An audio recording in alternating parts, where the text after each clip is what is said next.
Hey, good evening, guys. So this afternoon, I just took a chill ride, something to clear the Monday cobwebs.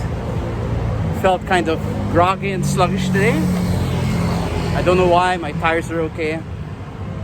I actually set out this afternoon to check out that new coffee shop called Typica Coffee, because there's a great story behind it about how an ex-barista put up his own coffee shop during the pandemic, and his inspiration for this were the coffee shops in Japan. So it had a very minimalistic look, and at the same time it did have that sort of Filipino sari-sari store vibe to it. So it's very hospitable, looks very, very inviting.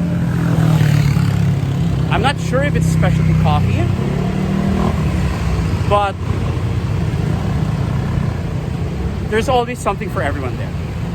And I think everyone deserves a really great place for them to actually have their beverages and to enjoy them.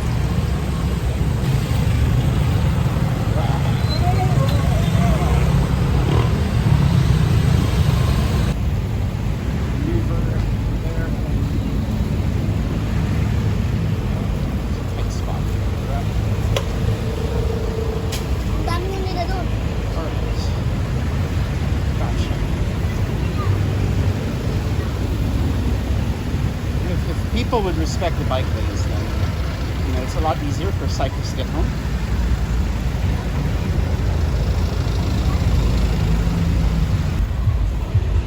So at this time, Green Hills would be, there's a Changi. The night market's up.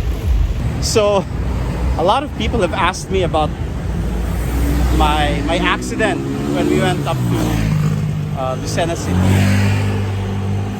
So basically, I changed my tires. So a lot of people have asked me about my accident at Lucena City, and it was actually a result of inexperience on my part and the eagerness to go fast and not to have much trouble, or being more efficient when it comes to riding.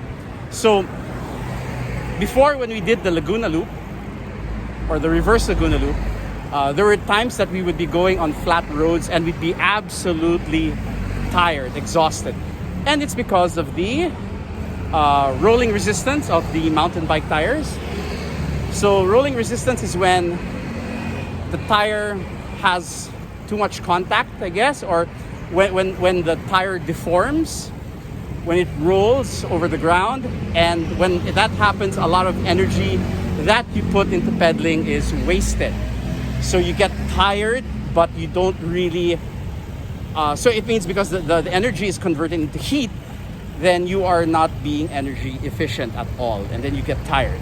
So what we did was I bought City Slick tires, B2N City Slick tires that are less knobby, and they did the job, So when we biked all the way from Dwelling Bliss up to Atimonan, no problem.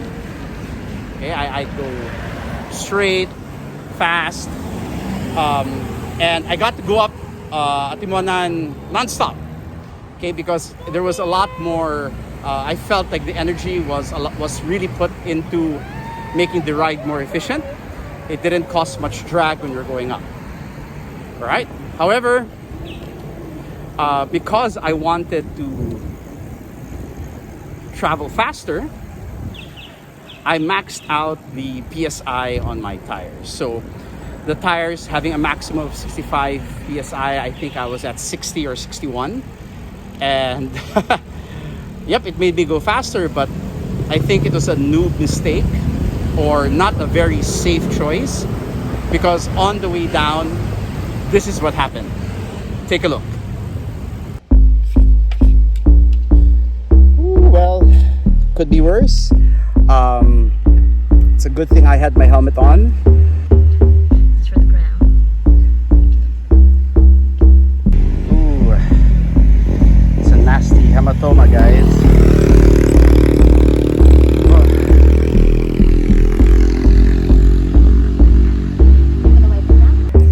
One thing you remember, guys, is if you use slick tires, stay away from mossy roads. Mossy road in general. Now, don't get me wrong, guys. All right, so the B twin city slick or the city slick tires were really excellent tires. It was just, you know, it's not the tires, but it was the cyclist who made the mistake. So what happened was that when I went to the side of the road, I hit a wet patch that had moss, and because the tires were maxed out or max PSI, I had very little contact with the road and I just skid. Right? So, yep, I got some cuts on my knees. And yeah, so all smiles, took pictures for the gram. And 20 minutes later, down the hill, this is what happens. 20 minutes after the first skid accident. Slippery road number 2.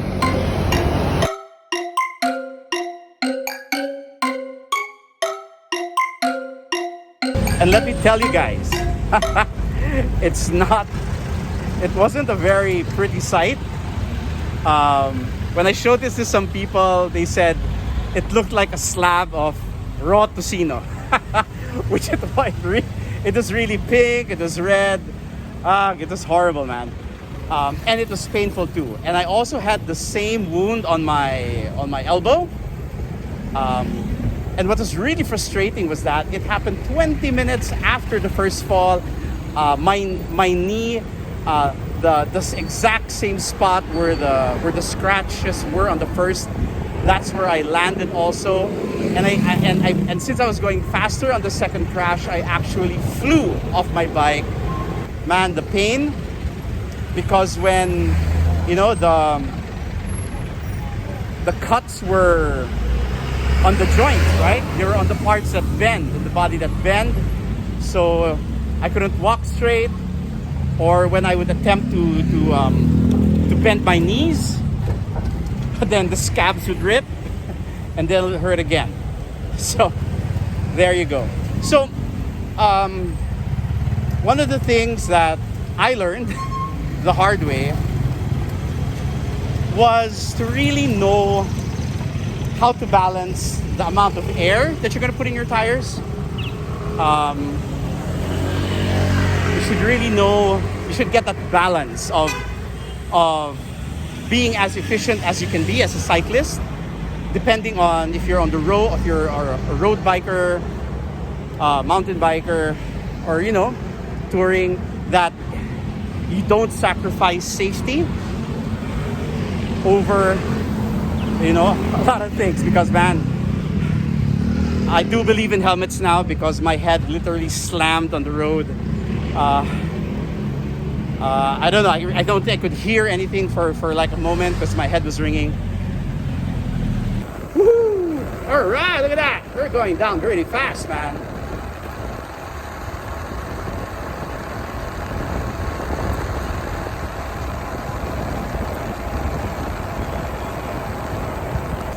Sorry, I enjoyed that downhill ride for a moment. So, you know, if you're a newbie like me and you're deciding on having an upgrade because you feel like you're going too slow, you know, it might be a simple matter of changing your tires. But please make sure that you pick the tire that's for your use, for why you're using the ride, if you're on a trail or if you're on the road, and that might make the difference that you need when you're going to cycle. All right, so, you know, so here's the shop that I went to, Typica Coffee. Really great place. So check it out, guys.